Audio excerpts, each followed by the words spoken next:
பாகிஸ்தான் வந்து போர் விரும்பல நீங்க குறிப்பிடுறீங்க.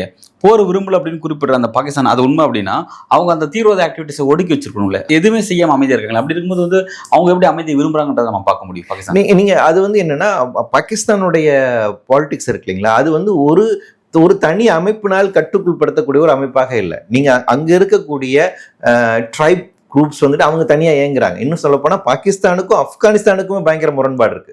அவங்களுக்கும் தலிபானுக்குமே வந்துட்டு பயங்கர முரண்பாடு இருக்குது. அப்போ பாகிஸ்தானுடைய அரசியல் ஸ்டெபிலிட்டி அப்படிங்கிறது ஒரு தனி கட்சியினுடைய ஒரு தனி அமைப்பினுடையமோ இல்லை.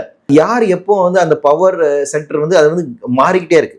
யாருக்கிட்ட அந்த அப்சல்யூட் பவர்ஸ் அப்படின்னு ஒரு சென்டருங்கிறது கிடையாது. அப்ப எந்த நேரத்துல எந்த பவர் சென்டர் வந்து கை மேலோங்குதோ அதற்கேற்ற மாதிரி நகரம் தான் நடக்குது. அப்போ ஒரு பிராந்தியத்துல இந்த மாதிரி பயங்கரவாதி தாக்குதல் நடத்தக்கூடிய இல்ல பயங்கரவாத சிந்தனையை வளர்க்கக்கூடிய செயல்பாடு ஒரு பக்கத்தில் நடந்துட்டு இருக்கு.